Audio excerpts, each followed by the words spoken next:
Hey everyone, so Riot has just announced, or rather the LCS has just announced, their changes and updates to the competitive ecosystem and format for the North American League of Legends kind of scene for 2022. And it's a big, long post with lots of details, lots of information. So if you don't want to read through the entire thing, I'm going to try to relatively concisely talk through the key points and give a little bit of commentary and a little bit of opinions on it about what I think of the individual changes. So let's get started. And if you've already read through this before, I'll try to make it still worth your time. But let's just start by describing kind of what those changes are from the LCS on down. And I want to acknowledge up front that it's an interesting point that in the post, the LCS says that their intention is to hold on to this set of changes for multiple years. That's what they're trying to carry across. Not that they won't tweak anything, but that they don't want to make any more big changes for a while. They made some really big changes for 2021, and they've made other big changes in the past. They've tried out BO3s and stuff like that, but the vibe of what they seem to be trying to convey is these changes for 2022, we want to put them in, we want to kind of keep things relatively stable for a while, and we think we've kind of got the formula that we want to stick with. And not keep kind of overhauling things. So, this is a relatively major patch they're putting out, but they just want to restrict it to minor patches for a few years at least. So we'll see if that holds true, but that's the intention. So at the LCS level, first up, the lock-in tournament that was introduced this year is going to stay. They're going to be playing it again in January, and the intention is to do that fully on stage and in person. So that's exciting. It was a really fun event last year. I think a good chance to see these rosters kind of get familiar with each other without consequences for the rest of the season. But a tournament that still felt like it was competitive, which was one of the potential concerns, is that not all teams would take it fully seriously and try hard to win it. But I think they did. And it was a good event, so I'm glad that they are bringing it back. This is a good change to me. The next thing. So they are adjusting the schedule for the spring and summer regular seasons to both be 8-week double round robins with 2 super weeks. So super weeks are something that the LEC did. NA has done it before, but not for a while. They're going to bring it back. So for comparison, in case you'd missed it, spring was a 6-week double round robin in 2021, and summer was a 9-week triple round robin. And every week every team would play 3 games. So everyone played on Friday, Saturday, Sunday. So they are reducing that down, right? Instead of 45 regular seasons total between spring and summer, it's going to be back to 36. So 18 and 18. And they're going to spread that schedule out over 8 weeks. And to get to the full double round robin in 8 weeks, because normally you need 9 if you played 2 games a week, they will have 2 weeks where everybody plays 3 games. And so, the big impetus for this change, I'm sure, is the feedback from the teams and players that playing 3 game days a week, that took away a full day of scrims. Either that or it took away a rest day after, on Mondays or whatever it was going to be, and made it really, really difficult for them. And plus, they had a whole extra opponent to prep for every week, which adds an extra burden of prep time. So obviously, they tried this out, going to 3 broadcast days a week. Now they're going to go back. They're going to say that experiment didn't work for us. So I get that. Super weeks, I don't know. I've never really been a huge fan of super weeks personally. I think they're not really up my alley. But this is something they need to do in order to fit into the calendar, fit the right number of games in. And I think, there probably are a lot of people who do like the super weeks. So, twice a split, there will be a need to prep for 3 opponents and all this kind of stuff. And most of the time there will be a little bit more space in the week for teams to focus on their scrims and their prep and so on. So I think overall this is probably a good change. It was kind of nice having more games for things like, sample size, getting to see teams play more often, get a little bit more stage time. But I think, I don't think that was worth the cost. Another change on the broadcast front, the game days will be starting half an hour earlier. So the broadcasts are starting, I believe, a full hour earlier, but the pre-shows and so on will be a little bit different, if I'm interpreting this right. So let me get the actual facts straight, and then if I'm misinterpreting the actual pre-show time and all that kind of stuff, that's neither here nor there really. But on Fridays, so during Super Weeks, when there are games on Fridays, the broadcasts will start at 2 p.m. And previously, I believe those were starting at 3 p.m. The broadcast will start at 1 p.m. on Saturdays and start at noon on Sundays. All of these are Pacific time. And then the games will start half an hour after that. So the broadcast would start on a Saturday at 1 p.m. and the first game would start at 1:30. And so this is something that the justification is a little bit easier on the East Coast. It doesn't go quite so late, and also for European fans to tune into NA is what they're trying to catch here. And I've definitely seen plenty of fan feedback that things were a little late if you weren't in Pacific time or closer to it. So hopefully this is something that I think they could easily adjust year over year or even split over split if it proves that it's not having the desired effect. It's a small change, but that's just one of those tweaks they're trying to make, and they're listening to feedback, right? I think that a big theme throughout all this is they've definitely been listening to feedback and they're iterating on that feedback.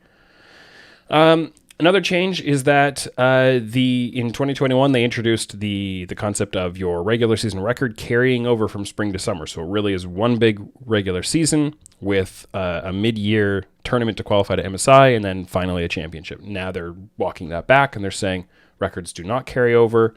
Spring split and summer split are once again fully distinct. They haven't walked back to the idea of like qualification points or anything like that. Spring split helping you qualify to Worlds later. It's spring split is purely for its own sake and trophy, plus getting you to MSI. But they're getting rid of the record carryover. I'm kind of two minds on this point personally. I kind of liked the regular season carrying through because it made those spring split games matter a little bit more to summer. But at the same time, with 8 teams getting into the summer playoffs, and that's a point that is not changing here. 8 teams get into summer playoffs, so you don't really need a great performance in the spring split in order to get you into those summer playoffs and give you a chance to make your run. If you feel that you've leveled up really well at the end of the summer split, like you don't need that spring record to carry you there. So I think that the desired effect, it's not really necessary. And now it takes off the downside of having them carry over, which was that a bad spring split could sink you, right? And what you really want is the best teams at the end of summer, not the best teams up till that point, qualifying and getting a chance to run to Worlds. So it kind of takes off, it reduces the value of the spring split a little bit, but that's both good and bad for different scenarios. And I think it's probably a little bit more good. They made another change listening to feedback from the teams, I'm sure is what it sounds like, that the first seeds in the playoffs get a little more control of their bracket. So in the spring split, which is a 6-team playoff, the first seed gets to choose their round 1 opponent between the 3rd and 4th place teams, and the 5th and 6th place teams are on the bottom side of the bracket.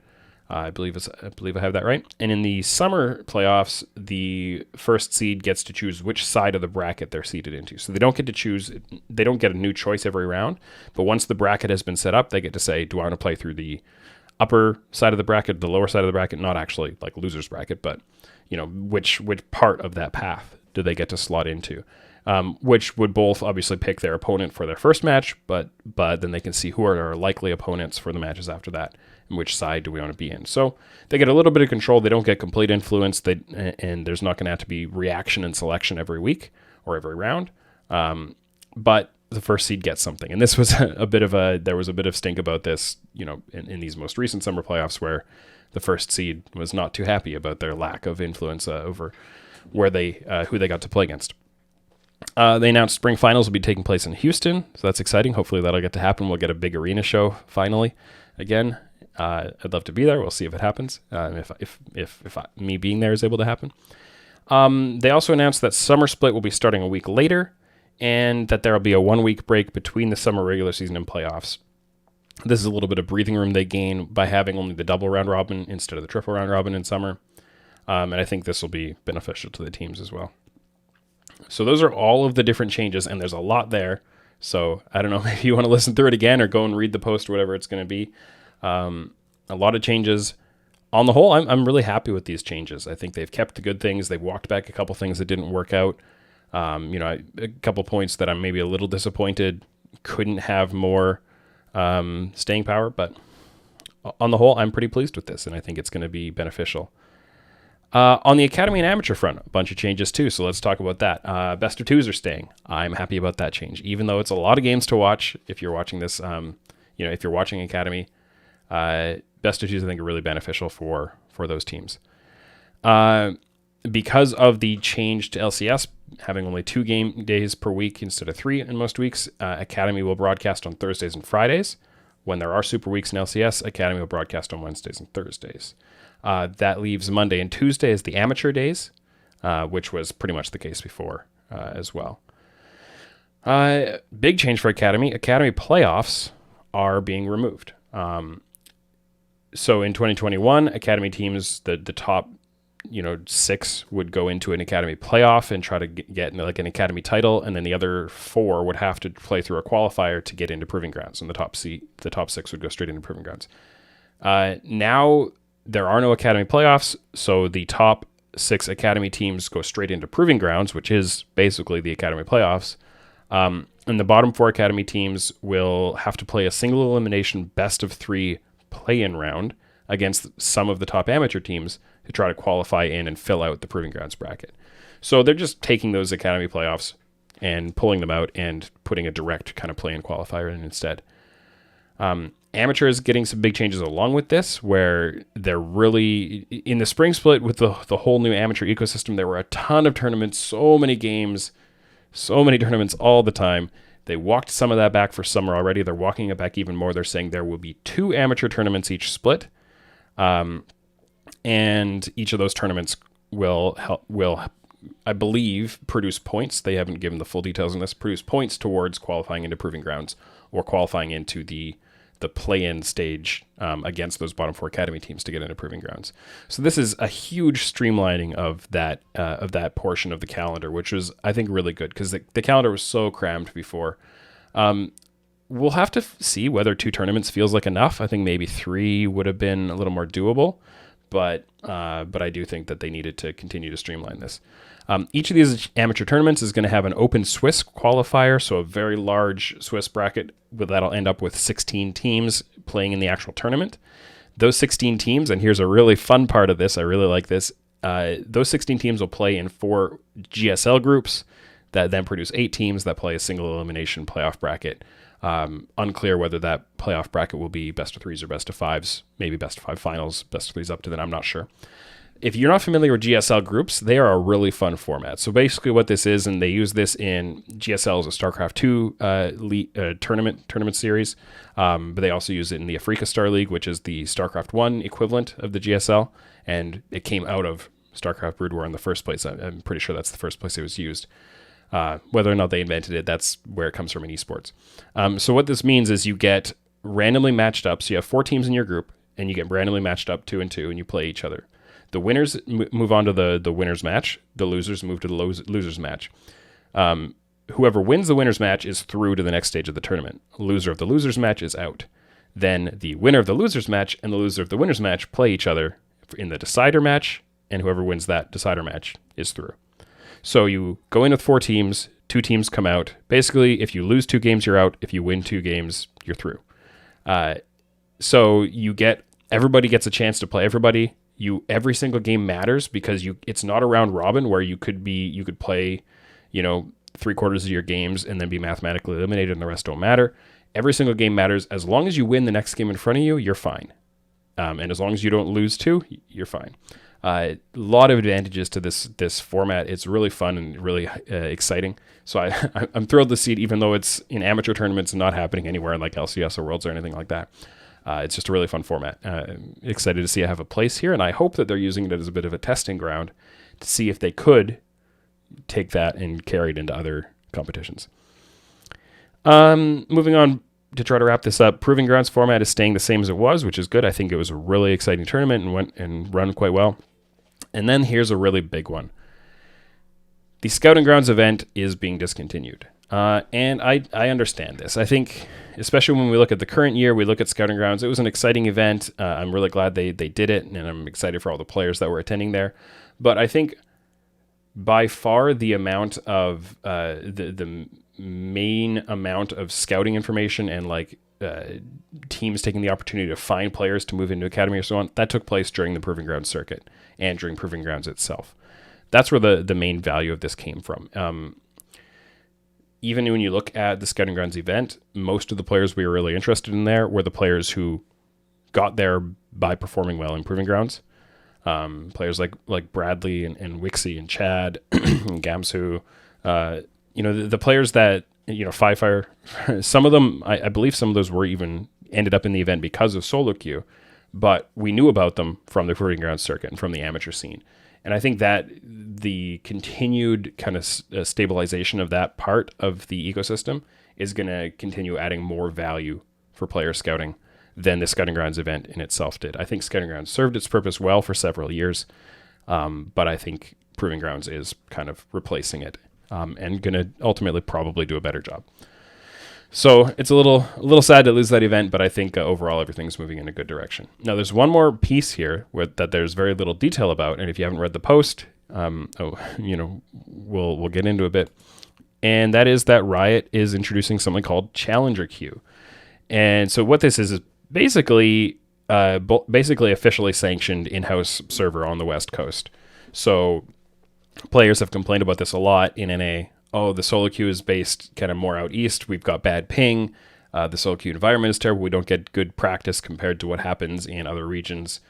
And so, over the past couple of years, they've tried different things with organizing their own in-houses and matchmaking, playing on the tournament realm, getting permission to do that. Could they stream it? All this kind of stuff.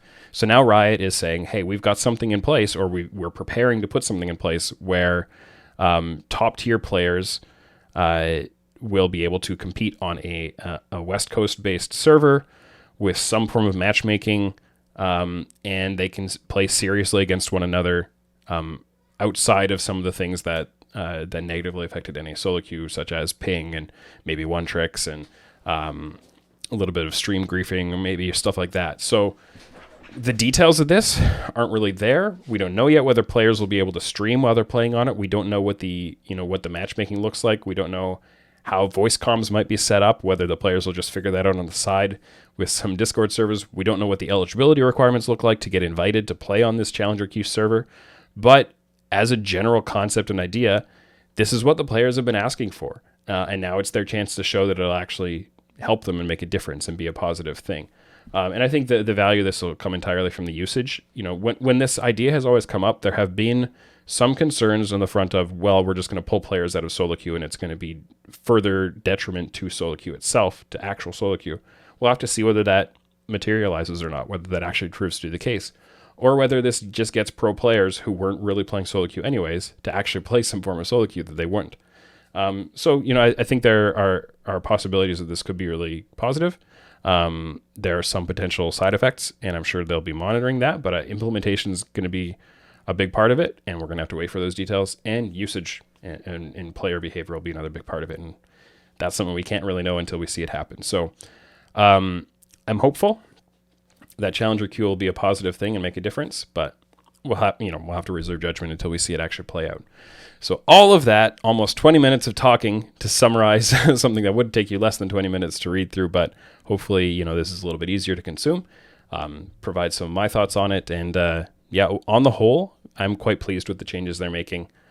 I think the LCS changes very good. I think the Academy Amateur changes headed in the right direction and pretty exciting. Further steps in the right direction, which they've already been making over the past 12 months. And Challenger Queue, I'm not sure. We'll have to see. But, I hope I'll be able to keep an eye on it at least and watch some of those games and see how the players play. So those are my thoughts. Let me know what yours are. Share your thoughts on which parts of this you feel good about, which ones you're maybe a little concerned about. And hopefully we'll all have a really good 2022 for the LCS format, and there won't be need for any big changes to this going forward. All right, that's it. Thanks for watching.